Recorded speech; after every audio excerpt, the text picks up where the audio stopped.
ध्रुवीकरण हुई तो चुनाव परिणामों पर क्या असर पड़ेगा? क्या ओवैसी मुस्लिम वोटरों को प्रभावित करेंगे? मायावती और चंद्रशेखर की एंट्री दलित वोटरों पर क्या प्रभाव डालेगी? अखिलेश यादव, ममता बनर्जी और उद्धव ठाकरे खुलकर अरविंद केजरीवाल का समर्थन कर रहे हैं। तो क्या इंडिया ब्लॉक के बड़े बड़े पार्टनर कांग्रेस का वो विरोध कर रहे हैं? नमस्कार, न्यूज पिकल के इस अंक में आपका स्वागत है। मैं हूं अमित कुमार। सर्दी से कपकपाती राजधानी में सियासी तापमान बढ़ गया है। चुनाव की घोषणा हो गई है। चुनाव प्रचार अब अपने उफान पर पहुंचने वाला है। इस बीच कई समीकरण बदल गए हैं। 2020 से ये 2025 का जो दिल्ली विधानसभा चुनाव है बिल्कुल अलग होने जा रहा है। इसमें क्या अलग होगा, इस पर हम लोग डिटेल में इस वीडियो में बात करेंगे। ओवैसी की एंट्री दिल्ली की राजनीति को कितना प्रभावित करेगी? क्या केजरीवाल डर गए हैं? केवल ओवैसी ही नहीं, मायावती और चंद्रशेखर, उन दोनों की भी एंट्री दिल्ली की राजनीति में हो चुकी है। हमें पता है कि मायावती और चंद्रशेखर दोनों दलितों की राजनीति करते हैं और दलितों में उनका एक बहुत बड़ा समर्थन है। अगर हम दिल्ली विधानसभा में पिछले 3 विधानसभाओं की बात करें तो पिछले 2 बार प्रचंड बहुमत के साथ अरविंद केजरीवाल राजनीतिक जितने भी पोलस्टर्स हैं सबको चौंका चुके हैं। 2015 में अरविंद केजरीवाल को 70 में 67 सीटें आई थी। 2020 में अरविंद केजरीवाल 62 सीट लेकर पुनः सबको चौंका दिए थे। और अब 2025 का जब चुनाव हो रहा है तो यहां कई फैक्टर्स बदल गए हैं। अरविंद केजरीवाल के साथ एक तो एंटी इनकम्बेंसी का खतरा मंडरा रहा है। दूसरा, पहले वो भ्रष्टाचार के मामले में विपक्षी दलों पर चढ़े रहते थे। इस बार विपक्षी दल उन पर कई तरह के भ्रष्टाचार के आरोप लगा दिए हैं। उनको इन सब तरह का परीक्षा इस चुनाव में देना होगा। अभी अरविंद केजरीवाल मुख्यमंत्री की कुर्सी पर भी बैठे हुए नहीं हैं। उन्होंने जेल से आने के बाद आतिशी को दिल्ली का मुख्यमंत्री बना दिया है और वो चुनाव परिणाम अगर उनके फेवर में आता है तो वो पुनः दिल्ली की मुख्यमंत्री बनेंगे, ऐसा उनका दावा है। लेकिन हम लोग यहाँ बात करेंगे AIMIM के मुखिया ओवैसी जितने भी मुस्लिम सीट हैं उस पर प्रत्याशियों को देने की बात कर रहे हैं। उन्होंने मुस्तफाबाद से आम आदमी पार्टी के जो काउंसलर होते थे और दंगा में जिनका आरोपी हैं ताहिर हुसैन को अपना उम्मीदवार घोषित कर दिया है। एक और सीट ओखला में उन्होंने सफाउर रहमान खान को अपना उम्मीदवार घोषित कर दिया है। दिल्ली में कई सीटें हैं जो मुस्लिम प्रभावित हैं, मुस्लिम बाहुल्य हैं। वहाँ मुस्लिम वोटरों का अच्छा खासा असर है। मुस्लिम जिसका समर्थन करेंगे उसी का विधायक होगा। खास करके सीलमपुर, बल्ली मारान, मटिया महल, बाबरपुर, ये सब कुछ ऐसे सीट हैं जहां मुस्लिम मतदाताओं की संख्या 50% से ज़्यादा है। और हम यह भी जानते हैं कि पिछले 2 चुनावों में अरविंद केजरीवाल को मुस्लिम मतदाताओं का भरपूर समर्थन मिला था। मुस्लिम और दलित दोनों मतदाता चट्टान की तरह अरविंद केजरीवाल के साथ खड़े थे। इस बार मायावती भी ऐलान कर चुकी हैं कि दिल्ली के सभी 70 सीटों पर वो उम्मीदवार खड़ा करेंगे। और बीएसपी के जो नेशनल कोऑर्डिनेटर और उनके भतीजे आकाश आनंद दिल्ली के चुनाव को देख रहे हैं। इसके अलावा चंद्रशेखर जो उभरते हुए दलित नेता हैं और ऐसा माना जाता है कि युवा दलित उनके पीछे खड़े हैं, वो भी दिल्ली में अपना एंट्री कर लिए हैं। चंद्रशेखर ने छतरपुर से अपने एक प्रत्याशी की घोषणा कर दी है।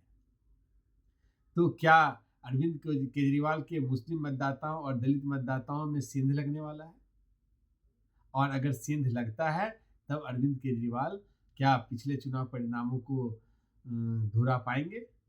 हम लोग ये भी जानते हैं कि दिल्ली में लोकसभा का जो चुनाव होता है तो उसमें बीजेपी 50% से ज़्यादा वोट ले आती है। पिछले 3 लोकसभा की अगर हम बात करें तो तीनों लोकसभा के जो परिणाम आए हैं वहाँ 7-0 से बीजेपी ने अपने विपक्षी सभी दलों को शिकस्त दिया था। पिछला लोकसभा चुनाव जो हुआ है उसमें आपको ये भी याद होगा कि आम आदमी पार्टी और कांग्रेस एक साथ मिलकर संयुक्त रूप से यह चुनाव लड़ी थी इंडिया गठबंधन के अंतर्गत। लेकिन तब भी बीजेपी 7 के 7 सीटों पर इंडिया अलायंस के इन दोनों दलों को हराने में कामयाब हुई। इसका ये मतलब है कि दिल्ली में एक बहुत बड़ा वोटर है जिसको हम लोग फ्लेक्सिबल फ्लोटर वोट बोलते हैं। तो फ्लोटर वोटरों की संख्या यहाँ बहुत है। तभी तो विधानसभा के चुनाव में लगा मतलब बीजेपी बहुत पिछड़ जाती है। भारी अंतर से 50% से ज़्यादा वोट लाकर आम आदमी पार्टी एक चुनाव में 68 सीट और 67 सीट और दूसरे चुनाव में 62 सीट लेकर सबको चौंका दिया था। और वहीं लोकसभा में बीजेपी 7 का 7 सीट लेती है। इसका ये मतलब हुआ कि दिल्ली में एक बहुत बड़ा वर्ग जो है वो फ्लोटर वोटर्स का है। वो लोकसभा में अलग रिजल्ट वोटिंग करता है और विधानसभा में अलग वोटिंग करता है। इसका ये मतलब हुआ कि वो जो फ्लोटर वोटर्स है वो कहीं भी जा सकता है, वो रिजिड नहीं है। तो हम जो बीजेपी के सोर्सेज जो बता रहे हैं, बीजेपी जो है फ्लोटर्स वोटर पे बहुत ज़्यादा काम कर रही है। वो उनकी कोशिश है कि इस विधानसभा चुनाव में जो फ्लोटर्स वोटर हैं वो उसके पाले में फिर से आ जाए। लेकिन हम लोग बात करेंगे कि ओवैसी की पार्टी मुस्लिम वोटरों को कितना प्रभावित करेगी। अगर मुस्लिम मतदाता, ऐसा देखा गया है कि मुस्लिम्स जो हैं उसी पार्टी को वोट देते हैं जो बीजेपी को हराता हुआ नजर आए। तो अगर किसी किसी विधानसभा में कोई कैंडिडेट मजबूत नजर आएगा तो वहां क्या वो आम आदमी पार्टी छोड़कर उस पार्टी को समर्थन देने लगेंगे। हम लोग एक अंदर की बात करेंगे, आखिर क्या कारण है कि अखिलेश यादव, ममता बनर्जी और उद्धव ठाकरे सब के सब इंडिया अलायंस के पार्ट हैं। इंडिया अलायंस का सबसे बड़ा पार्टनर कांग्रेस ही है और लोकसभा चुनाव में सभी लोग एक साथ चुनाव लड़े थे। उसके बावजूद जो अखिलेश यादव हैं दिल्ली चुनाव में खुलकर अरविंद केजरीवाल का समर्थन कर रहे हैं। ऐसे ही ममता बनर्जी भी खुलकर अरविंद केजरीवाल का समर्थन कर रही है। उद्धव ठाकरे भी अरविंद केजरीवाल का समर्थन कर रहे हैं। इसका क्या मतलब है? जब महाराष्ट्र में चुनाव हो रहा था तब तो ममता बनर्जी ने किसी का समर्थन नहीं किया था, अखिलेश यादव ने किसी का समर्थन नहीं किया था। इसी जब झारखंड चुनाव में भी इन जो तीनों बड़े नेताओं की बात कर रहे हैं उनका कहीं कोई भी उनका बयान नहीं आया था, जबकि इंडिया अलायंस की पार्टनर जेएमएम और कांग्रेस मिलकर झारखंड में चुनाव लड़ रहे थे। इसका क्या मतलब है? कहीं कांग्रेस पर दबाव बनाने की राजनीति तो नहीं है। और आप ध्यान देंगे तो कांग्रेस भी जो अपने तीन लिस्ट जारी किया है जिसमें करीब करीब 48-49 कैंडिडेट उसके प्रत्याशियों का नाम सामने आ चुका है, तो चुनाव को बहुत सीरियस ले रहे हैं। अपने मजबूत प्रत्याशियों को वो अपनी सूची में स्थान दे रहे हैं। शीला दीक्षित के बेटे और संदीप दीक्षित नई दिल्ली से अरविंद केजरीवाल के अगेंस्ट चुनाव लड़ रहे हैं। वो पहले सांसद भी रह चुके हैं। इसी प्रकार अगर आप अन्य सीटों पर देखेंगे तो दिल्ली प्रदेश कांग्रेस के अध्यक्ष देवेंद्र यादव खुद चुनाव लड़ रहे हैं। पूर्व प्रदेश अध्यक्ष चौधरी अनिल कुमार वो भी चुनाव लड़ रहे हैं। तो अगर हम लोग ध्यान देंगे तो इस बार दिल्ली का जो चुनाव है बहुत दिलचस्प होने वाला है और 2020 से बिल्कुल अलग है।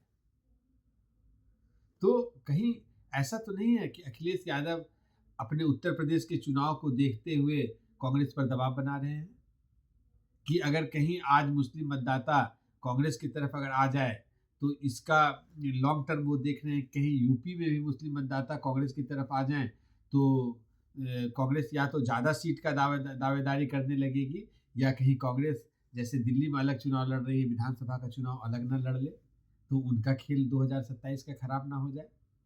यही उद्धव ठाकरे के साथ भी है। उद्धव ठाकरे, आप हम लोग को मालूम है कि महाराष्ट्र में भी और मुंबई में बीएमसी का चुनाव होने वाला है। बीएमसी जो है आज के दिन में उद्धव ठाकरे और उनकी पार्टी के लिए ब्रेड एंड बटर है। वो अकेला एक बीएमसी में ही अभी शासन में है। तो अगर मुस्लिम मतदाता का वहाँ उनको भी बहुत ज़रूरत है तो सब क्या मुस्लिम मतदाताओं के लिए एक साथ खड़े नजर आ रहे हैं। ममता बनर्जी का भी कलकत्ता में फिर अब चुनाव आएगा तो क्या चाहती है, और कहीं कांग्रेस वहाँ ममता बनर्जी से अलग चुनाव लड़ती है विधानसभा में, हम लोगों को मालूम है।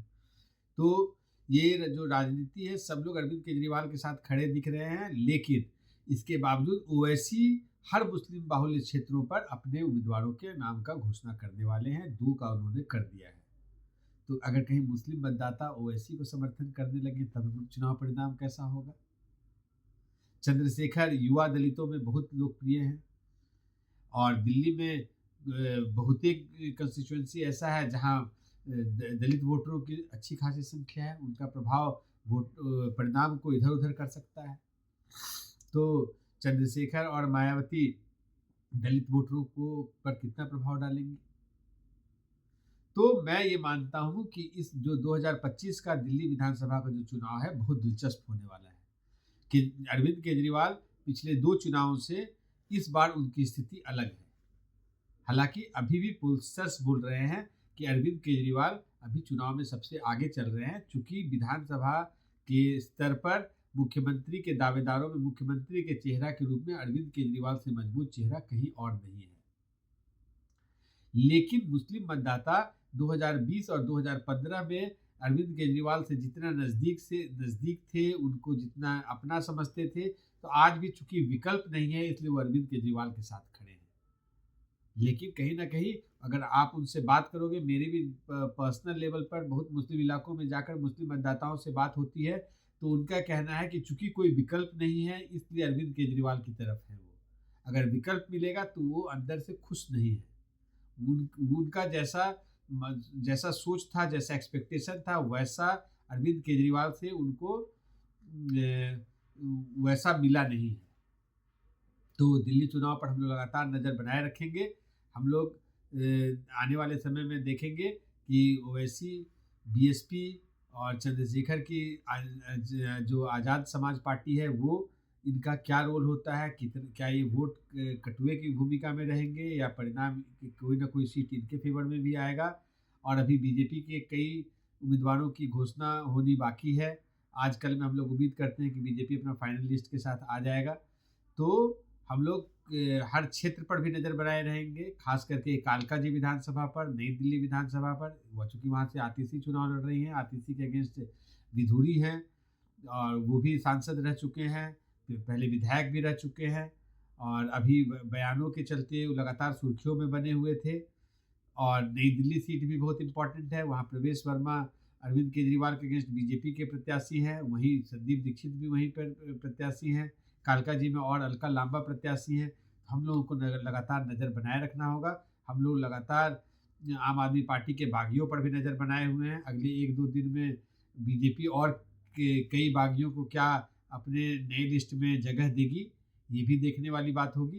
तो हम लोग लगातार दिल्ली के चुनाव पर नज़र बनाए रखेंगे और इस कपकपाती सर्दी में सियासी गर्मी जो हर बीतते दिन के साथ और बढ़ती जा रही है, उसको नज़दीक से दिल्ली के संग्राम में हम लोग कहीं ना कहीं नज़र बनाए रखेंगे और हर बदलते समीकरण को आपके सामने हर दिन हम जरूर दिल्ली चुनाव पर डिस्कशन करते रहेंगे और आपके सामने उन सबको लाते रहेंगे।